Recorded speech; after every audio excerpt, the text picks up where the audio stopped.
Okay guys, so in continuation with skeleton system में अभी हमने बोन्स के नेम्स पढ़े थे, नेम्स देखे थे क्या क्या बोन्स के नाम हैं। दो टाइप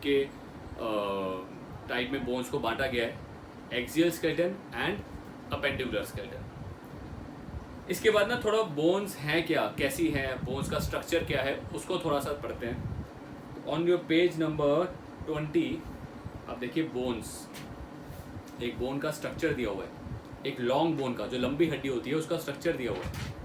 तो ये लॉन्ग जो बोन है, लॉन्ग बोन के दो एंड्स हैं, यू कैन सी दो एंड्स हैं। एक एंड में थोड़ा राउंडिश है। ये राउंडिश चीज़ क्या है, ये जो राउंडिश सी चीज़ है ना, ये बेसिकली जैसे आपका ये जो जॉइंट है, आपका शोल्डर जॉइंट में ना एक ऐसे सॉकेट बना होता है, और ये जो राउंडिश है ना, ये उस सॉकेट के अंदर ऐसे फंसा होता है, ये मूवमेंट करता है। इस राउंड की वजह से वो मूवमेंट कर पाता है, आपका शोल्डर ऊपर नीचे आगे पीछे राउंड। तो ये बॉल की तरह राउंड है, थोड़ा सा बॉलिश का बॉल है, और ये सॉकेट है, बॉल एंड सॉकेट, इसको बोलते हैं बॉल एंड सॉकेट जॉइंट। ठीक है, ये इस साइड का पार्ट जो आपका ये वाला पार्ट है, दिस साइड। ठीक है, दिस पार्ट जो राउंडिश है, इस राउंडिश पार्ट के ऊपर आप ध्यान से देखिए, एक कार्टिलेज है ना, एक कार्टिलेज मार्क किया हुआ है, एक कवरिंग है हड्डी के ऊपर, एक कवरिंग है कार्टिलेज। ये है आर्टिकुलर कार्टिलेज। ये कार्टिलेज क्या करता है, ये बेसिकली कार्टिलेज हड्डी से हड्डी को टकराने से बचाता है। ये हड्डी के ऊपर एक प्रोटेक्शन है, एक लेयर है, रबड़ है, एक स्पंज है, एक रबड़ है हड्डी का, जो हड्डी को प्रोटेक्ट करता है ताकि आपस में हड्डियां टकराए ना। ये होता है कार्टिलेज। उसके बाद आप देखोगे जो स्टार्टिंग का हिस्सा और एंड का हिस्सा है, थोड़ा खुरदरा दिख रहा है, खुरदरा सा टाइप है, क्योंकि यहाँ पे ऐसे इस तरह का रहता है। जो मेन बीच का शाफ्ट है, लंबी बोन जो है, जो लंबी बोन है, वहाँ पे होता है bone marrow cavity. You can see वहाँ पे लिखा है marrow cavity, that is bone marrow. ये जो बोन मैरो है, this helps in making blood cell formations. Red blood cell का जो फॉर्मेशन है वो ये बोन मैरो करता है। तो जितने भी हमारी लंबी हड्डियां हैं ना, इन सब में यही काम है। कहीं दूसरी तरफ की जो एंड, जहाँ पे हड्डी खत्म हो रही है, एंड हो रहा है, ये एंड वाली हड्डी क्या कर रही है, ये बेसिकली दूसरी हड्डी में जॉइंट हो रही है कहीं ना कहीं। जैसे घुटने का जॉइंट है, तो नीचे से घुटने का जॉइंट इस तरह से है कि वो दूसरी हड्डी में जॉइंट होना है। और जॉइंट कैसे होता है, जो कार्टिलेज, जो आपका लिगामेंट्स होते हैं, जो हड्डी को हड्डी से जॉइंट करने के लिए ऐसे पकड़ के रखते हैं। लिगामेंट्स हड्डियों को आपस में जॉइंट कर लेते हैं। तो एक हड्डी में से लिगामेंट निकलता है, दूसरी हड्डी में जॉइंट होता है, तो लिगामेंट हड्डियों को पकड़ रखते हैं, जॉइंट करते हैं। So guys, different type of bones है हमारी बॉडी में। तो डिफरेंट टाइप ऑफ बोन्स के अंदर बोन की शेप्स के अकॉर्डिंग 5 तरह की बोन की हड्डियाँ शेप हैं। सबसे पहले सिस्टमॉइड बोन। सिस्टमॉइड बोन कौन सी होती है, जो ना बेसिकली टेंडेंट्स से बनती है। टेंडेंट्स मतलब वो बहुत स्ट्रॉन्ग हड्डी भी नहीं होती, वो टेंडेंट्स से कनेक्टिव टिश्यूज होते हैं, उनसे बनती है। जैसे आपका पटेला, जो घुटने की चपटी हड्डी है, दैट इज कॉल्ड सिस्टमॉइड बोन। ये टेंडेंट्स से बनती है। टेंडेंट्स की कवर्ड होती है, टेंडेंट्स के बीच में कवर रहती है। लॉन्ग बोन्स, जैसे आपकी हाथ की, टांगों की, बाजू की लॉन्ग बोन्स, सीधी सिंपल जो लंबी हैं, उनको बोलते हैं लॉन्ग बोन्स। शॉर्ट बोन्स, छोटी बोन्स कौन सी हैं, जैसे आपके रिस्ट के अंदर बहुत छोटी छोटी बोन्स हैं जो आपस में ऊपर चलती हैं, रिस्ट की, ankle, they are called short bones. Flat bone, flat जैसे आपका स्कल, स्कैपुला, ये पीछे हड्डी आपकी, जो पीछे हड्डी है, दैट इज कॉल्ड स्कैपुला। आपका रिब्स जो होती है थोड़ी फ्लैट होती हैं, चपटी सी होती है रिब्स, गोलाई वैसे शेप में तो गोल है, बट रिब्स चपटी होती हैं, तो फ्लैट बोन में। तो जैसे फ्लैट बोन के अंदर एग्जांपल है आपका वाइटल ऑर्गन्स बॉडी, स्टर्नम, ये जो आगे की बॉडी, ये हड्डी है आगे की, स्टर्नम, वो भी फ्लैट है। ठीक है, sternum, scapula, ribs, they are all called flat bone. Irregular मतलब जिसकी शेप इर्रेगुलर है, जैसे आपका पेल्विक बोन की बड़ी इर्रेगुलर शेप है। हिप बोन जो होती है इर्रेगुलर सी शेप है, उसको कुछ नाम नहीं दे सकते, that is called irregular. Just type of bones. अब मेन कंसर्न है हमारा, let us talk about bone growth and development. Bones की ग्रोथ और development which is the main concern, है ना। हम सब चाहेंगे हमारी हड्डियाँ अच्छे से ग्रो करें, डेवलप करें। तो गाइज दोनों चीज़ों के लिए, ग्रोथ और डेवलपमेंट के लिए क्या चीज़ इंपॉर्टेंट होती है। जस्ट सी, हमारी जो हड्डियाँ हैं, थोड़ा सा मैं आपको ये एक नई चीज़ बताते हैं। पहले जो 10 साल होते हैं किसी भी बच्चे के, जो फर्स्ट 10 ईयर्स होते हैं, हर साल ऑलमोस्ट 10% बोन्स चेंज होती हैं।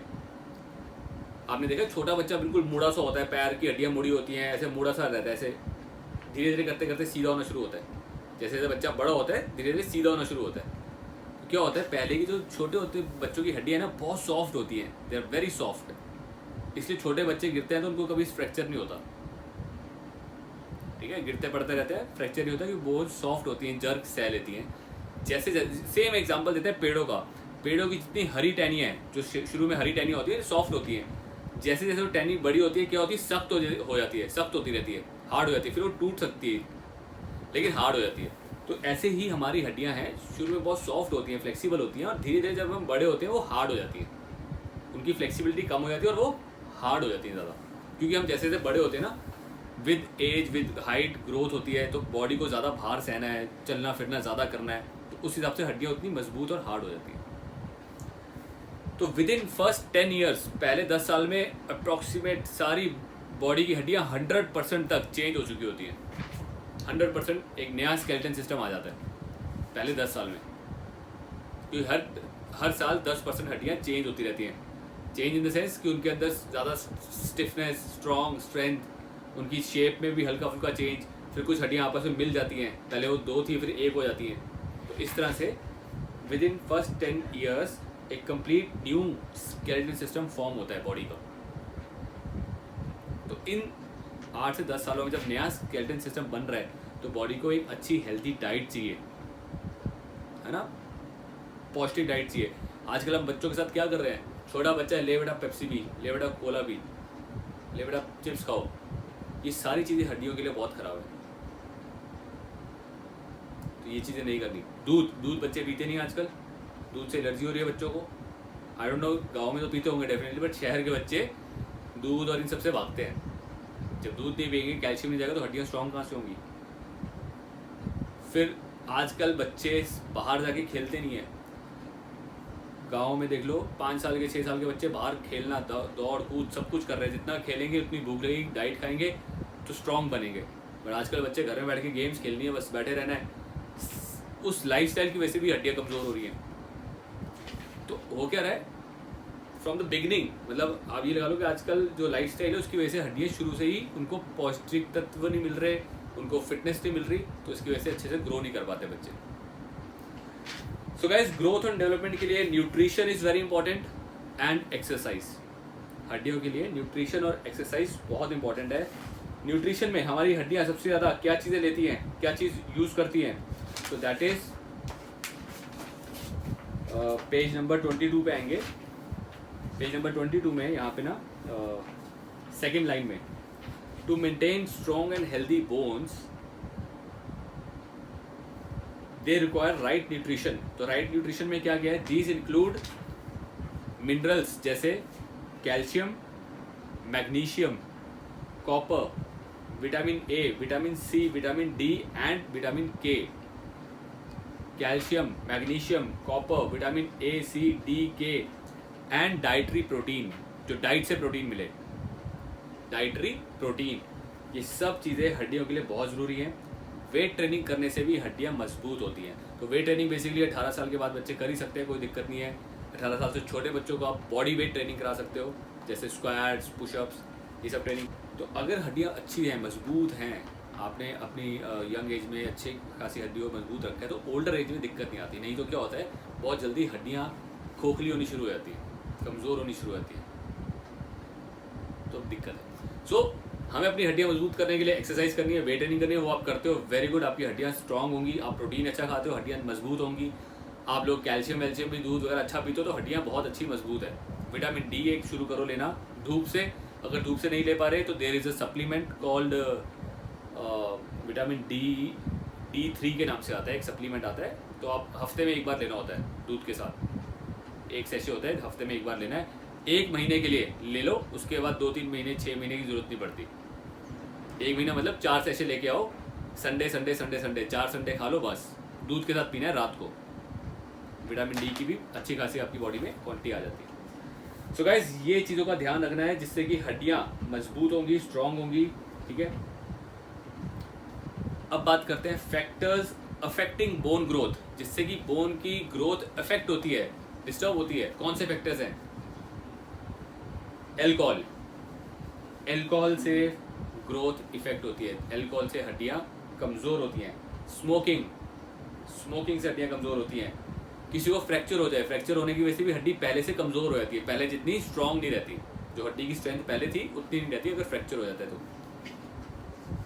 मेनपॉज, फीमेल्स में जो पीरियड्स होते हैं, ड्यूरिंग दैट पीरियड काफ़ी कैल्शियम लॉस्ट हो जाता है फीमेल्स की बॉडी से। कैल्शियम लॉस्ट होने की वजह से उनकी हड्डियों में वीकनेस या हड्डियाँ कमज़ोर होती है। इसीलिए फीमेल्स को 30 के बाद हाई कैल्शियम देने शुरू किया जाता है कि 30 के बाद उनको कैल्शियम ज़्यादा देते हैं डॉक्टर्स। फीमेल्स के लिए कैल्शियम स्टार्ट कर देते हैं आफ्टर 30, तो उनको कैल्शियम खाना ही खाना है। लो बॉडी फैट, अगर बॉडी फैट भी कम है तब भी हड्डियाँ कमज़ोर हो जाएंगी, तो एक लेवल से कम बॉडी फैट नहीं होना चाहिए। क्यों? बॉडी फैट लो गए तो फैट, जैसे कि हमने पढ़ा था न्यूट्रिशन में, फैट क्या काम करता है? Vitamin A, C, D, K इन सबको डाइजेस्ट करता है। विटामिन A, D इन सबको डाइजेस्ट करता है। तो अगर ये विटामिन डाइजेस्ट नहीं होंगी तो हड्डियों को मिल ही नहीं पाएंगी और हड्डियाँ कमज़ोर हो जाएंगी। तो कितना रिलेटेड है। सी, फैट इंपॉर्टेंट किस लिए है? ताकि फैट से कोलेस्ट्रॉल आता है बॉडी में, कोलेस्ट्रॉल से टेस्टोस्टेरोन बनता है, फैट से विटामिन A, D एब्जॉर्ब होते हैं, डाइजेस्ट होते हैं, और वो A, D हड्डियों को मजबूत करते हैं। तो fat should be there in the diet, but healthy fat. Okay, so ये फैक्टर्स को ध्यान में रखना है कि हड्डियां इनसे कमज़ोर होती हैं और इन फैक्टर्स को लाइफस्टाइल से निकालना है, ख़त्म करना है। क्लियर है? Okay, next is connective tissues. हड्डियां आपस में जुड़ी होती हैं, हमारे जॉइंट्स है ना, जॉइंट्स में हड्डियां जुड़ी हुई हैं। किससे जुड़ती हैं हड्डियां? हड्डियां जुड़ती हैं लिगामेंट से। हड्डियों को हड्डियों से जोड़ने वाले टिश्यूज को बोला जाता है लिगामेंट्स। नी लिगामेंट्स होते हैं ना, सबने सुना, अगर नी में लिगामेंट है, लिगामेंट की किसी को दिक्कत हो जाती है, कभी कुछ है, तो वो लिगामेंट क्या होते हैं? बेसिकली एक ऊपर की हड्डी को नीचे की हड्डियों से जोड़ते हैं। अपना एक तरह का एक टिश्यू होता है जो इन दोनों को, हड्डियों को आपस में ऐसे बांध के रखता है, जोड़ के रखता है, लिगामेंट्स। तो इस तरह से आपस में वो जुड़े रहते हैं और ये जॉइंट होता है। लिगामेंट क्या होता है? हड्डियों को हड्डियों से जोड़ते हैं, लिगामेंट्स। दूसरे कनेक्टिव टिश्यूज, कनेक्ट मतलब जो कनेक्ट करते हैं। दूसरा connective tissue is tendon, which is very important. Tendon क्या करता है? टेंडेंट मसल को, ये जो हमारे मसल्स हैं, मसल्स को हड्डियों से जोड़ते हैं। हमारे मसल्स हड्डियों के साथ जुड़े होते हैं, तभी वो हड्डी को उठा पाते हैं ना। हम मसल को करते हैं तभी तो हड्डी उठ पाती है। आपका जो बाइसेप है ना, ये बाइसेप, ये कहाँ जुड़ा हुआ है? ये आपकी फोर आर्म में, रेडियस में, जो अंगूठे की साइड से रेडियस आती है, बाइसेप आगे जाकर रेडियस में जुड़ा हुआ है। बाइसेप का काम है रेडियस को उठाना। बाइसेप का यहाँ पे कोई काम नहीं है, बाइसेप की यहाँ सिर्फ लोकेशन है, यहाँ पे तो सिर्फ लोकेटेड है, यहाँ तो दिखता है। काम क्या करता है? काम आपके इसको उठाता है आगे, फोर आर्म को उठाने का काम करता है बाइसेप। आगे हम पढ़ेंगे, there is a very important और बड़ा अच्छा एक टॉपिक आएगा, मसल ओरिजिन एंड इंसर्शन, के मसल्स कहाँ से ओरिजिनेट होता है और कहाँ उसका काम होता है। तो बड़ा अच्छा कॉन्सेप्ट है, दैट विल कम इनटू, जब हम मस्कुलर सिस्टम करेंगे उसमें आएगा। सो गाइस, टेंडेंट क्या कर रहे हैं? टेंडेंट्स आपके मसल्स को हड्डियों में जोड़ रहे हैं ताकि आपकी हड्डियों को वो काम करवा सकें। फिर एक कनेक्टिव टिश्यू है फेशिया। फेशिया एक कनेक्टिव टिश्यू किसके बीच में? मसल्स के अंदर है। वो मसल को मसल से डिफरेंशिएट करता है। मसल्स में जो चिकन खाते हैं, आपने कहीं देखा होगा, चिकन की बड़ी पतली सी एक लेयर होती है, ट्रांसपेरेंट सी लेयर सी होती है, पकड़ी जाती है, वो फेशिया। वो बेसिकली क्या कर रहा है कि एक मसल को दूसरे, जो उसके अंदर के मसल है उनको पकड़ के रख रहा है, जोड़े रखता है, मसल्स को आपस में जोड़े रखता है, fascia. And last is cartilages. Cartilage जैसे अभी हमने डिस्कस किया, हड्डी के बिल्कुल ऊपर लगाता है कार्टिलेज, जो हमने बोन देखी थी फर्स्ट चैप्टर में, लंबा बोन फर्स्ट पेज पे, वो कार्टिलेज प्रोटेक्ट करता है। दूसरा कार्टिलेज जो इंपॉर्टेंट कार्टिलेज दैट इज जो आपकी वर्टिब्रास हैं, उन वर्टिब्रास के बीच में जो जॉइंट होता है दैट इज कार्टिलेज, उनको भी कार्टिलेज बोला जाता है। तो एक वर्टिब्रा और दूसरी वर्टिब्रा के बीच में ना छोटा सा कार्टिलेज होता है जो बेसिकली स्पंज का भी, जर्क एब्जॉर्बर का भी काम करता है और जॉइंट भी है, इनको जोड़ के भी रखता है, दैट इज कार्टिलेज। ये सारे कनेक्टिव टिश्यूज होते हैं, कनेक्ट करते हैं हड्डियों को आपस में, हड्डियों के साथ, मसल को हड्डियों के साथ कहीं ना कहीं कनेक्शन बना के रखते हैं ताकि हम लोग काम कर पाए। अगर हड्डियाँ आपस में जुड़ी नहीं होंगी तो क्या होगा, आपस में हड्डियाँ नहीं जुड़ी होंगी तो काम ही नहीं कर पाएंगी ना। तो हड्डियों को पहले आपस में जुड़ना जरूरी है, फिर हड्डियों के साथ मसल्स को जुड़ना जरूरी है, तब हम लोग काम कर पाते हैं। I hope it is clear. Cartilage का एग्जांपल देखना है तो यू विल सी, बहुत ही अच्छा एक डायग्राम है पेज नंबर 23 में। ये वर्टिब्रास हैं, दीज आर वर्टिब्रास के बीच में कार्टिलेज होता है, वर्टिब्रास के बीच में, अपनी बुक्स में देखेंगे आप लोग, आपको वहाँ पे अच्छे से क्लियर दिखेगा। तो वर्टिब्रा के बीच में देयर इज अ कार्टिलेज। ऐसे लिगामेंट नी के पास देखिए, लिगामेंट दिखा रहा है, साइड से आते हैं लिगामेंट्स आपस में जोड़ते हैं। क्लियर है। Next topic is joints. तो हमारी बोन्स में, स्केलेटन सिस्टम में कौन से जॉइंट्स हैं, major joints. So let's talk about major joints कौन से हैं। सबसे पहले joint shoulder, shoulder joint. Shoulder के बाद आपका elbow, wrist, shoulder, elbow, wrist. ऐसे ही नीचे जाते हैं लोअर बॉडी में हिप जॉइंट, हिप मतलब जहाँ पे आपकी पेल्विक बोन में आपकी थाई बोन जुड़ रही है, that is hip joint. Hip के बाद कौन सा है, नी जॉइंट, नी के बाद नीचे ankle. These are the major joints. ठीक है, ये मेजर जॉइंट्स की वजह से हम लोग मूवमेंट कर पाते हैं। और एक और जॉइंट रह गया, बड़ा important joint. Anyone can you tell me, एक और जॉइंट है जिसकी वजह से बड़ी मूवमेंट होती है हमारी बॉडी में, मेजर मूवमेंट्स, हमने पढ़ा है अभी थोड़ी देर पहले।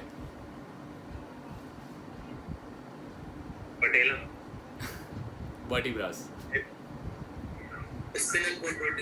वर्टिब्रास जो आपकी बैकबोन, जो आपका स्पाइनल कॉर्ड, वर्टिब्रा भी प्रॉपर एक जॉइंट है ना, पूरा मुड़ता है, चलता है, सो वर्टिब्रास। तो vertebra, shoulder joint, elbow joint, hip joint, knee joint, ankle joint, wrist joint, these are all the joints जिनकी वजह से हम लोग मूवमेंट्स कर पाते हैं, एक्सरसाइज कर पाते हैं। आपकी एल्बो अगर चलती ना होती तो क्या करते, तो आपका मसल बनता ही नहीं ना। Just because of all this joints हम लोग एक्सरसाइज कर पाते हैं और अपने मसल्स को स्ट्रॉन्ग कर पाते हैं, हमारी मूवमेंट्स हो पाती हैं। सो इन सब जॉइंट्स का हमें बड़ा ध्यान से यूज़ करना है कि ये जॉइंट स्पेशली इंजरी ना हो।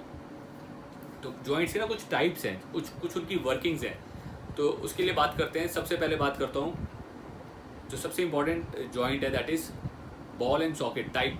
आई am talking about type ball and socket. So जो हमने हड्डी देखी थी, एक हड्डी राउंडिश होती है और एक सॉकेट होता है, जैसे आपका शोल्डर जॉइंट, शोल्डर में ऐसे एक सॉकेट बना है, उसमें वो हड्डी जुड़ती है और ये फिर हड्डी पूरा काम कर पाती है, आगे पीछे ऊपर नीचे round everything, because it's ball and socket.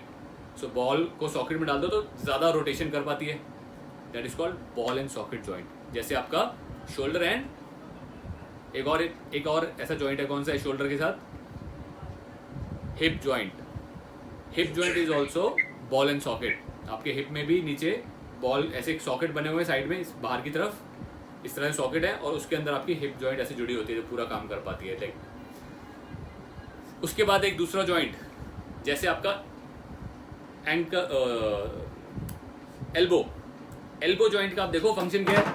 Elbow can only move in one direction, एक पॉइंट तक, इसके बाद लॉक है, इट गेट्स लॉक्ड। इसका यही मूवमेंट है ना। जैसे दरवाजा भी क्या होता है, दरवाजा एक ही तरफ खुलता है, लॉक हो जाता है, फिर बंद होता है। तो दरवाजे में क्या लगते हैं, कब्जे, उनको बोलते हैं हींग, इंग्लिश में उनको हींग बोलते हैं। तो इट इज कॉल्ड हींग जॉइंट, HINGE, हींग जॉइंट। हींग मीन्स एक तरफ खुलता है, लॉक होता है। ऐसा एक और जॉइंट कौन सा हमारी बॉडी में, नी। आपका नी जॉइंट इज अगेन ऐसा ही है, वो आगे को चलता है, आगे आगे लॉक हो जाता है, फिर पीछे जाता है। नी आगे और पीछे को चलता है, ये इस तरह से चलता है। Elbow and your knee joints दोनों हींग जॉइंट है। डन। वर्टिब्रा को वर्टिब्रल जॉइंट ही बोलते हैं, वर्टिब्रल्स, उनका अपना एक डिफरेंट टाइप का पूरा मोशन है, so it is called vertebral joint. So ये जॉइंट्स इसी डायरेक्शन में ऐसे ही काम करते हैं। So hinge joint will lock on the side, तो आपका एल्बो, आपका नी भी आगे आगे लॉक हो जाता है ना एक पॉइंट पे, दैट इज हीइंग जॉइंट। शोल्डर को और हिप को बोलते हैं ball and socket. So majorly ये दोनों जॉइंट यूज़ होते हैं आपकी सारी एक्सरसाइज में, मेजरली, ठीक है ना। बाइसेप करना है तो हीइंग जॉइंट यूज़ हो रहा है, आपको शोल्डर करने हैं, आपको चेस्ट करनी है तो आपका ball and socket joint use होता है। तो मैक्सिमम ये ball and socket joint use होता है। बैक करनी है तो ball and socket joint use हो रहा है, हीइंग भी साथ में ये भी यूज़ हो रहा है। सो ये सारे जॉइंट्स को एनालाइज करना, समझना आसान है, और जब हम एक्सरसाइज करें तो इन पे ध्यान रखें कि जॉइंट्स पे दिक्कत ना आए। क्लियर है जी? आई होप ये इजी है, क्लियर होना चाहिए। ओके, एक चीज़ और डिस्कस करेंगे जल्दी से। There is postural alignments. Poster on page number 31। Come to page number 31। So let us discuss about ideal postural alignment. तो आपका आइडियल पोस्टर कैसा होना चाहिए? It has to be very straight. जब आप सीधे बैठे हो ना, स्ट्रेट। कई लोगों का आपने पोस्टर देखा होगा कि दे आर, उनकी चेस्ट आगे को निकलती है। सम पीपल, उनका चेस्ट थोड़ा आगे है, पिजन चेस्टेड बोलते हैं उसको, चेस्ट थोड़ा बाहर निकलती है। कईयों का कुब निकला होता है, थोड़ा कुब निकल के बैठते हैं। कई हल्का सा ऐसे होते हैं, टेढ़ा होता है। खड़ा होगा ना सीधा तो थोड़ा टेढ़ा होगा हल्का सा, ऐसे इस तरफ या इस तरफ। वो क्या है? ये अलाइनमेंट खराब है उनकी। अलाइनमेंट कैसे खराब है? Just C diagram. 3 तरीके की अलाइनमेंट खराब होती है। इधर अपर एरिया, मतलब थोरेसिक। ये कौन सा एरिया? थोरेसिक। थोरेसिक एरिया में कर्व आ रहा है ज़्यादा, आगे को जो कर्व आ रहा है, देख रहे हो? That is called thoracic kyphosis. अगर आपके किसी के भी if somebody has this pigeon chested, आगे को ज़्यादा चेस्ट निकली हुई है, तो इसका मतलब है उसकी वर्टिब्रास है वो आगे को ज़्यादा बेंड है। तो थोरेसिक से समझ आ जाएगा आपको, थोरेसिक मीन्स ये एरिया, थोरेसिक मीन्स ये एरिया, थोरेसिक काइपोसिस बोलते हैं उसको। सेकेंड इज जहाँ पे कमर से नीचे, कमर की तरफ से कुब निकलता है, आगे को झुके होते हैं, कमर ऐसे हो जाती है, that is called lumbar lordosis. Lumbar means कमर का एरिया, लॉर्डोसिस मीन्स वो जो वहाँ पे अलाइनमेंट खराब होती है, लॉर्डोसिस। और किसी इंसान का होता है कि वो साइड को ऐसे हो जाता है, मतलब जो वर्टिब्रा है वो साइड की तरफ किसी एक साइड में खिसक जाती है, दैट इज कॉल्ड स्कॉलियोसिस। जो साइड वाली है ना, ये सबसे खतरनाक होती है, ये नहीं होना चाहिए। ये कई कैसे होता है, ड्यू टू ज़्यादातर जो साइड वाली है बर्थ के टाइम पे होती है ज़्यादातर, अगर किसी को हो जाए तो, ठीक है, बर्थ के टाइम पे कोई दिक्कत आ जाए किसी वजह से हो तभी होती है, अदरवाइज ये होती नहीं है। या फिर बहुत रेयर ऐसे है कि किसी इंसान का, जैसे ड्राइवर है, कोई ड्राइविंग करता है बहुत ज़्यादा और ऐसे टेढ़ा बैठ कर ड्राइविंग करता है, फुल टाइम टेढ़ा, तो वैसी होनी शुरू होती है। तो अपना पोस्चर का अलाइनमेंट मेंटेन करना is very important to maintain your posture alignment. और वो मेंटेन कैसे होता है? जब हम एक्सरसाइज करते हैं, मसल्स स्ट्रांग होते हैं, तो मसल्स अपने आप को टाइट करके रखते हैं, टाइट रहते हैं। तो टाइट मसल से आपका पोस्चर हमेशा सही रहेगा, लूज मसल से पोस्चर गिर जाता है, ठीक है ना। When your body structure is strong, आपके मसल्स पोस्चर को होल्ड करते हैं। But when muscles are not strong, weak है, तो हड्डियों की बाहर से वो गिर जाता है नीचे, तो which is not correct. So your posture should be this, chest strong है, बैक स्ट्रॉन्ग है, तो आप अपने आप ही ऐसे रहते हो, है ना। सो जिन लोगों को ऐसे पोस्चर की दिक्कत है, उनको हम मसल को स्ट्रॉन्ग करेंगे तो अपने आप धीरे धीरे वो अपना पोस्चर मेंटेन करना शुरू कर देते हैं। They start maintaining the posture. तो उनके मसल्स को स्ट्रॉन्ग करना होता है and they will maintain the posture. Last topic इस चैप्टर का है disorders. What are the disorders? Skeletal system में कई डिसऑर्डर्स होते हैं। तो जैसे कि हमने सबसे पहला पढ़ा था कि हमारा स्केलेटल सिस्टम खून बनाता है, तो कई बार अगर हड्डियाँ खून बनाना कम करते, बंद करते, तो उसको बोलते हैं ल्यूकीमिया। ल्यूकीमिया एक तरह का कैंसर होता है, this is a blood cancer. तो ब्लड कैंसर का रीज़न क्या है? हड्डियाँ, leukaemia. So next is osteoporosis, arthritis, ligament damage. ये बड़े कॉमन है, ये ज़्यादातर कॉमन चीज़ें हैं जिम में लोगों को मिलती हैं। ऑस्टियोपोरोसिस वाला बंदा, मतलब ऑस्टियोपोरोसिस, हड्डियाँ कमज़ोर हो गई हैं। ऑस्टियोपोरोसिस होता है हड्डियों का अंदर से खोखला होना, कमज़ोर होना। लिगामेंट डैमेज हो गया किसी का, ligament damage could be from an accident, overweight, किसी भी चीज़ की वजह से, ज़्यादा ओवर रनिंग, हार्ड ट्रेनिंग की वजह से भी होता है लिगामेंट डैमेज। आर्थराइटिस होता है जॉइंट्स में पेन, जॉइंट्स में पेन होना, जॉइंट्स के अंदर पेन रहना, arthritis, that could be knee joint, ज़्यादातर नी जॉइंट में आता है। फिर हमने जो 3 पोस्चर के अलाइनमेंट पढ़े थे, पोस्चर के डिसऑर्डर्स क्या थे, काइपोसिस, स्कॉलियोसिस, लॉर्डोसिस। ये नाम याद करने आपको थोड़े से पढ़ेंगे, लेकिन ये याद करने चाहिए। सो काइपोसिस, काइपोसिस, स्कॉलियोसिस, लॉर्डोसिस, नाम याद हो जाएंगे। तो इस तरह के कुछ डिसऑर्डर्स हैं कॉमनली जो आपको जिम में लोगों के साथ मिलते हैं, वो यही हैं, आर्थराइटिस या फिर ऑस्टियोपोरोसिस। ऑस्टियोपोरोसिस में हम लोग डाइट अच्छी देते हैं, calcium rich diet, vitamin D ज़्यादा देते हैं, थोड़ा एक्सरसाइज कराना शुरू करते हैं, वेट ट्रेनिंग, ताकि हड्डियाँ मजबूत होनी शुरू हो। कैल्शियम, फॉस्फोरस, आपका मैग्नीशियम, कॉपर, जो चीज़ें हड्डियों को मजबूत करें, कि हड्डियाँ कमज़ोर हैं। जहाँ पे लोगों को आर्थराइटिस है, आर्थराइटिस जॉइंट पेन है, तो जॉइंट पेन क्यों है? क्योंकि ओवरवेट होते हैं और जॉइंट आपस में टकराने लग जाते हैं। उनका वेट लॉस करवाओ, वेट लॉस कराओ, और उनके मसल्स को, आपके थाई के मसल, स्पेशली थाई मसल्स को स्ट्रॉन्ग करना है, ताकि थाई मसल वेट बेयर करे, वेट उठाए, ताकि घुटनों पे वेट ना आए। So all these things will definitely improve their condition of the bones, कि बोन्स की हेल्थ को और कंडीशन को इम्प्रूव करेगा। और डाइट, अगेन जैसे हमने पढ़ा कि मसल्स की ग्रोथ के लिए और डेवलपमेंट के लिए प्रॉपर डाइट और एक्सरसाइज ज़रूरी है।